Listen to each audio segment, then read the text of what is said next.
Хорошо, бастай беріңіздер. Қайырлы күн, бүгінгі жиынға қатысушылар. Мен Сарқан ауданы ЖКХ бөлімінің бас маманы Дүйсенбекова Қымбат орталығынан қоғамдық тыңдаулар өткізу қағидаларын бекіту туралы номер 286 бұйрығының 21 тармағына сәйкес жергілікті атқарушы органның өкілі ретінде өзімді төрайым ретінде ұсынамын.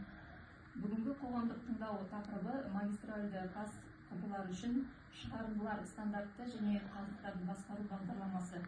Бүгінгі қоғамдық тыңдаудың хатшысы ретінде қатысушылар арасынан Сыдық Азаматты сайласақ, қарсылықтарыңыз жоқ па?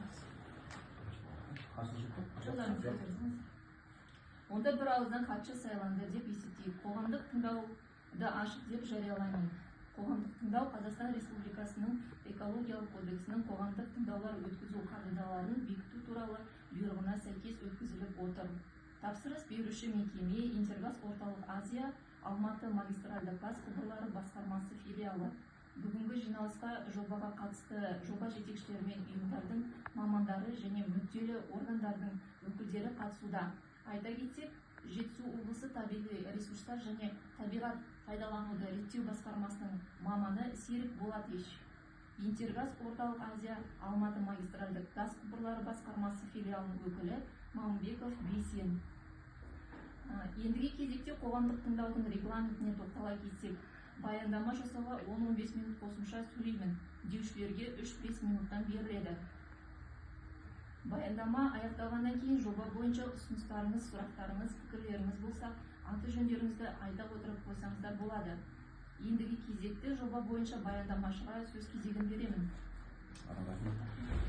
Талдықорған Учарал магистральды газ құбыры үшін шығарындылар стандарттары және қалдықтарды басқару бағдарламасы бүгін тақырып. Бұл жобада жоспарланып отырған қызметті атап айтқанда магистральды газ құбырын іске асыру барысында туындауы мүмкін теріс салдарлар айқындалды.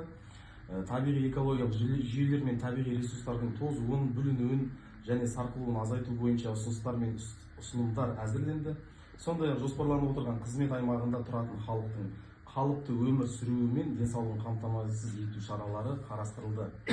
Енді біздің кәсіпорын туралы жалпы мәліметке тоқталып кетсек, объектінің атауы Интергаз Орталық Азия акционерлік қоғамы, Алматы магистральды газ құбырлары басқармасы филиалы.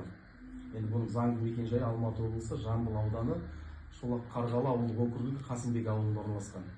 Директор Ералы Айдын Бейбітұлы. Енді әкімшілік тұрғыдан газ құбыр аумағы бұл Жетісу облысында орналасқан. Ең жақын елді мекендер ол Жансүгіров ауылы, Сарқан қаласы, Қабанбай ауылы және Учарал қаласы. Газ құбырының трассасының жалпы ұзындығы 302 км саналады. Негізгі бұл магистральды газ құбырының қызмет түрі табиғи газды тасымалдау. Бұл магистральды газ құбырының Талдықорған Учарал газ құбыры негізі бастауды Алматы Талдықорған магистральды газ құбырының бірыңғай жүйесінің бір бөлігі болып табылады және желілік құрылыстар мен автоматтандырылған газ тарату станцияларынан тұрады. Газ құбыры мына райондар бойынша, аумақтар бойынша өтеді. Бірінші Ескелді ауданынан 50 км шақырымды өтеді. Ақсу ауданы бойынша 99,5 км-дан өтеді. Сарқан ауданы, сіздердің аудандарыңызда 59,197 км аумақтан кесіп өтеді және Алакөл ауданы бойынша 81 км. Ал Талдықорған қаласы бойынша 7,7 км газ құбыры өтеді және Қаратал ауданы бойынша 3,7 км газ құбыры өтеді.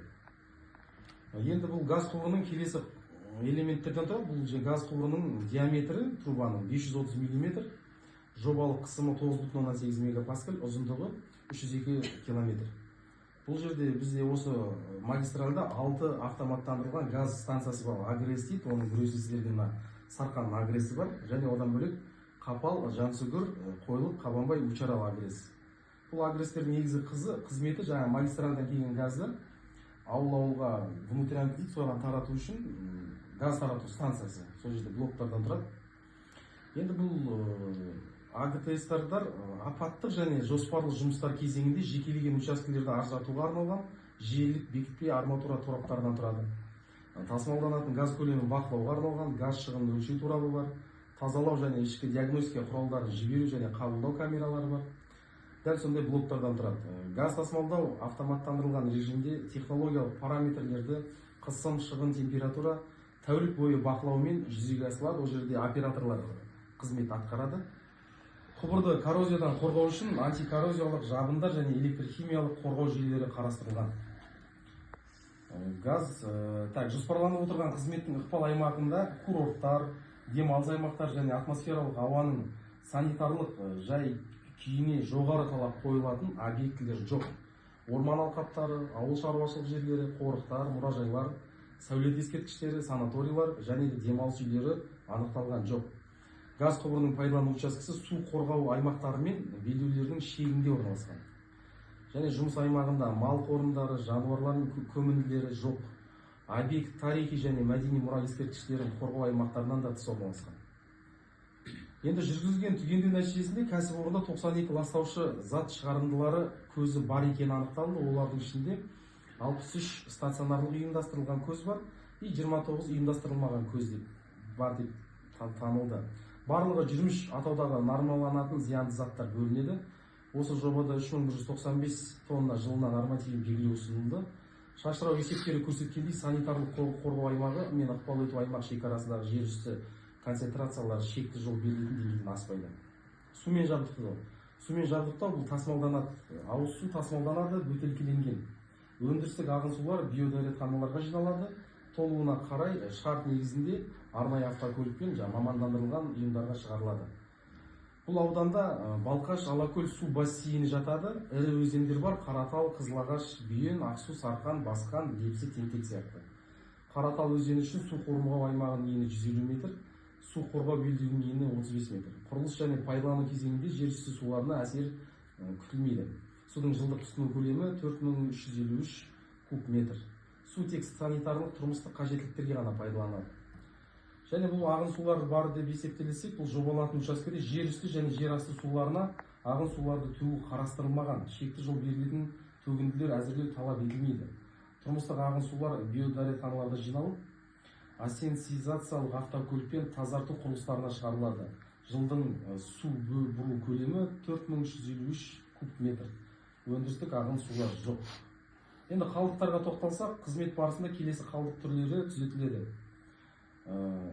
Дәнекерлеу электродтардың қалдықтары, органикалық еріткіштері бар бояу және лак қалдықтары, майланған шүберек, металл сынықтары, құрылыс қалдықтары, газ конденсаты қалдықтары, пайдаланылған люминесцентті және сынапты шамдар, абразивті материалдар сынығы, резинке техникалық бұйымдар қалдықтары, металл үгінтілері және қалдықтарды. Осы аталған қалдықтардың бәрін объектіден тыс тасымалдау бойынша шекті мәндерден асып кету қаупі жоқ. АГТС аумағында қалдықтарды бөлек жинау ұйымдастырылған. Қауіпті қалдықтарды бір-бірімен және қауіпті емес қалдықтармен араластыруға жол берілмейді. Қалдықтарды уақытша жинау орындары бар. Пайда болған жерде 6 айға дейін сақтайды. Қауіпті емес қалдықтарды 3 айға дейін сақтаймыз. Жою немесе қалыпқа келтіру операцияларына дейін 6 айға дейін сақтау қарастырылған. Қалдықтар мамандандырылған ұйымдарға беріледі және жою қалпына келтіру объекттеріне шығарылады. Осымен бұл мен баяндаманы аяқтап болдым. Баяндамашы ұсыныс-пікірлеріңіз, сұрақтарыңыз бар ма? Сұрақ жоқ болса, қоғамдық тыңдауды өтті деп қол көтеру арқылы дауыс берсеңіздер. Бүгінгі қоғамдық тыңдауды өтті деп есептейміз. Қоғамдық тыңдауды жабық деп жариялаймыз. Келіп, уақыт бөліп қатысқандарыңыз үшін рахмет. Сұрақтарыңыз жоқ па? Жоқ, жақсы. Галя, у вас вопросов нет? Нет, все хорошо. Асет Булатович. Рахмат.